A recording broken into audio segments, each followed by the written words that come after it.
Okay, this is video 2 of the Morton barn project.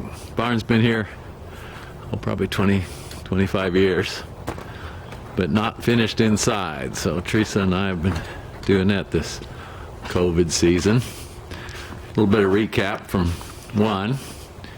video 1. I don't know if you can see through the plastic, but there's baffles to keep when we get ready to blow in the insulation, to keep it from going up there and blocking the soffit vents. So it's just Tyvek folded over wires that were stretched all the way along the top. Now we're looking through the plastic, so it's kind of hard to see.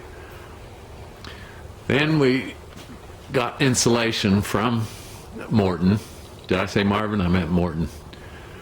And it's a full 7.5 feet wide to go between the posts.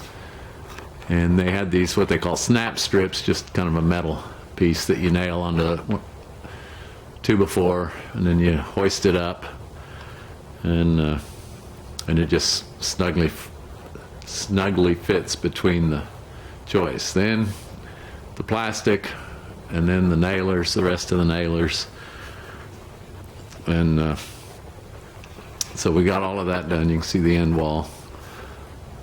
And now you can see what we're starting to finish. So just got AC plywood,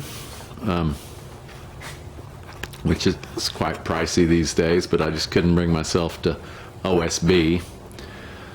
And what we decided, instead of going up 8 feet of the 10-foot ceiling, if we cut it in thirds, or cut a third off basically, I don't know if you can see the joint there, then we would go up the 48 inches, and then that would leave a nice amount for the metal. And so this is perforated metal, and right over the plastic and the insulation, that should really dampen the sound in there a lot. So you can kind of get an idea. Not quite 50-50, but the plywood will be nice because we won't be bumping into it and damaging it. We can hang shelves on it and all of that. So anyway, that's where we are. We went around the corner today. It took us as long as to just do the door opening, cut everything and figure out which pieces went. It's kind of like a jigsaw puzzle to get all of that edge stuff done. But anyway, we're generally real pleased with how it's going.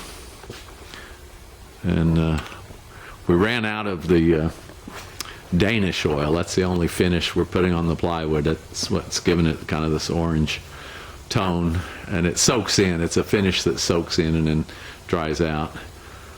And it's real easy to put on, and it won't chip off, and you can patch or add to it if something goes wrong. And it was probably about the cheapest, almost the cheapest finish, so that was important too. Anyway, once we go all the way around, then we'll have to tackle the ceiling. So we're going to get a lift, drywall lift, I think, and we think we can do it with ladders because we only have to put screws every truss, and the truss are on 7.5 foot centers.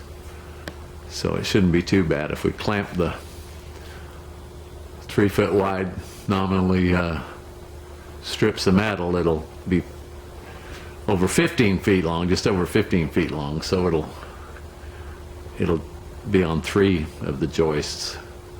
Actually, in those, on the edges, it'll go in that J mold, they call it, that kind of holds it up and covers the edge, and then we'll screw it to the bottom of the trusses, and then there'll be an overlap where the 15-foot sections, there'll be 3 15-foot sections where they have to overlap. Then we're planning to blow in fiberglass ourselves. I think I showed we framed in then an access cover that hopefully lines up with one of the strips. And there's a catwalk up there, and we had leftover fiberglass, so we put that under the catwalk. It's just laying, 2x6 is laying on top of the the trusses, and then some plywood on that so I could kneel, work my way back from the end. Okay, that's it. It's taken us a lot of hours, but so far so good. We really like it. See you next time. Bye.